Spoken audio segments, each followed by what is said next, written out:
I'm Daniel Kasoy, and we are United24 Media. And here's the latest news from Ukraine. As we record today, at least 17 people were killed on Saturday in a Russian attack on a hypermarket in Kharkiv. Among them, a 12-year-old girl and her mother. More than 50 people were injured, and 4 more are still missing. It took emergency services more than 16 hours to extinguish the fire. More about the attack in our report. This video was published by the Ukrainian Patrol Police. These are the first moments after Russians attacked a construction hypermarket in Kharkiv on Saturday. They hit the building with 2 guided aerial bombs. Later, President Volodymyr Zelenskyy stated that over 200 people could have been in the hypermarket during the attack. You enter, then go straight to the backyard. There are stairs on the left side, under the stairs. Dmytro was at his workplace in the furniture section when the first bomb hit. There was a second hit, after which we were completely covered in rubble. There was smoke everywhere. When we got our bearings, we started to crawl our way up to higher ground. The fire extinguisher system was working there. We crawled up, got some oxygen, and grabbed a few people. An emergency service guy who happened to be shopping helped save us. The fire spread to 15,000 square meters. It took emergency services 16 hours to extinguish the fire. To identify the victims of this brutal Russian attack, a mobile DNA lab was deployed to the scene. Another Russian strike that day hit a residential area in central Kharkiv. According to the city mayor, there were 25 injured, among them a 13-year-old boy. Monday was a day of mourning in Kharkiv to commemorate everyone who was killed by Russia on Saturday. Russia has dropped almost 10,000 guided bombs on Ukraine's territory since the beginning of this year. This was first reported by Ukrainian Defense Minister Rustem Umerov. After the attack in Kharkiv on Saturday, he posted on his Facebook page that Ukraine needs more modern air defense systems and aviation. Ukrainian officials discussed these needs with their allies at every opportunity. Ukraine will get 30 F-16 fighter jets from Belgium by 2028. The first jets will arrive this year. And this was posted by the Ukrainian president on his X page. Today, he signed a bilateral security agreement and long-term support agreement with the Belgian Prime Minister Alexander De Croo. It includes a package of at least 977 million euros in Belgian military aid to Ukraine this year, as well as Belgium's commitment to providing support over the course of the agreement's 10-year term. During the press conference, Zelenskyy also stressed that he hopes President Biden will attend the Global Peace Summit. I would like very much for President Biden to be there in person. I know that America supports the summit, but we don't know to what extent. This is a peace summit organized by the whole world. Russia will try to organize some event of their own. President Biden is needed at this peace summit because other leaders will pay attention to the response of the United States. The Global Peace Summit will start on June 15th in Switzerland.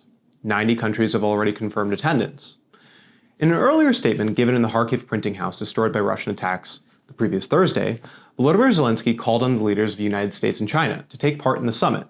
We do not want the UN Charter to be burned down just like these books. And I hope you don't want to either. Please show your leadership in advancing the peace, real peace, not just a pause between the strikes. The efforts of global majority are the best guarantee that all commitments will be fulfilled. The US has confirmed its participation in the upcoming Global Peace Summit in Switzerland, and this was reported by Reuters. At the moment, there is no information on which officials will actually represent the country in Switzerland. And meanwhile, the Chinese Foreign Ministry is not confirming if they will be sending an official Chinese delegation to the event coming up this June. The self-proclaimed Russian President Vladimir Putin is attempting to disrupt the Global Peace Summit due to fears that it will be a success. This is stated in a post by Ukrainian Foreign Minister Dmytro Kuleba on the X social media network. The minister reacted to media reports citing Russian sources that Putin is prepared to stop the war at the current battle line positions. Putin currently has no desire to end his aggression against Ukraine. Only the principled and united voice of the global majority can force him to accept peace over war. Russia is gathering another group of troops 90 kilometers northwest of Kharkiv, says Ukrainian President Volodymyr Zelenskyy, in a statement addressing the world leaders ahead of the first global peace summit. According to Zelenskyy, Russia is preparing for an attempt at offensive actions. He stressed that the one who's doing all of this does not want peace. Ukraine has the right to self-defense, and this includes the right to strike legitimate military targets outside of its territory. And this was said by NATO Secretary General Jens Stoltenberg, answering the question at the NATO Parliamentary Assembly in Bulgaria. He emphasized that NATO itself makes no restrictions to Kyiv on the use of Western weapons to strike military objects in Russia. But every country makes individual decisions on the restrictions they impose. My message is that I think the time has come to consider some of these restrictions. Because we need to remember that Ukraine has the right for self-defense. They are defending their land, their territory, and according to international law, the right for self-defense includes the right to strike legitimate military targets outside Ukraine. That's part of self-defense. The NATO Parliamentary Assembly adopted a declaration urging alliance members to expedite arms supplies to Ukraine. This includes lifting the restrictions on using Western weaponry to strike military targets in Russia.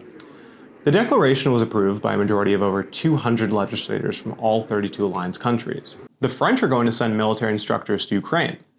Commander-in-Chief of the Armed Forces of Ukraine, Alexander Syrskyi, had talks with his French counterpart, the Defense Minister, Sébastien Lecornu. He posted on his Telegram page that documents have already been signed. This will allow the first French instructors to visit Ukrainian training centers and familiarize themselves with our infrastructure and personnel.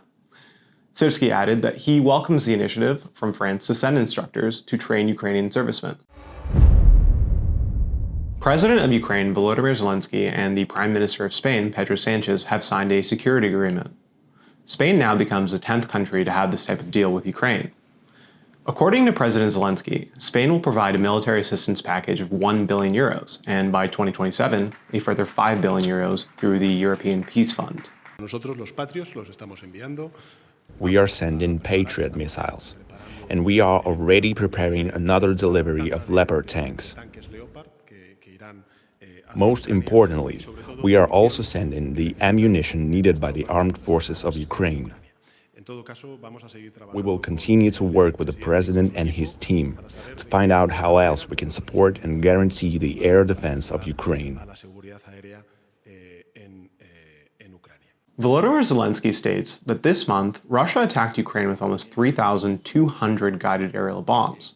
He said Ukraine needs at least 7 Patriot air defense systems to defend its cities. At least 2 of them are desperately needed in Kharkiv. We talked about air defense today, but Spain alone cannot solve this issue. There are enough Patriot systems in the world, and so we need to work together to put pressure not only on Russia. We need to put pressure on our partners to allow us to defend ourselves against the Russian Federation.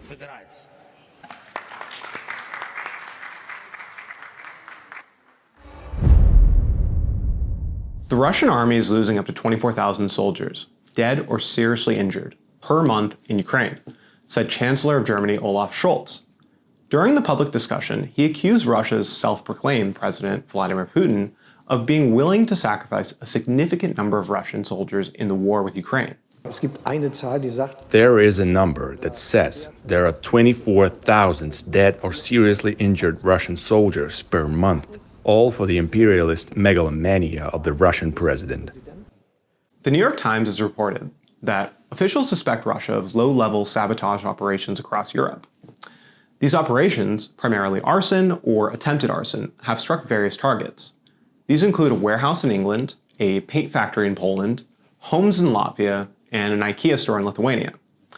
Officials believe that this is a coordinated Russian effort to slow weapons shipments to Ukraine and create a perception of a growing European opposition.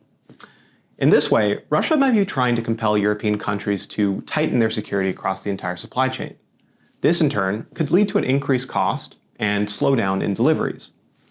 And that is it for us today. We are United24 Media. Thank you for being with us.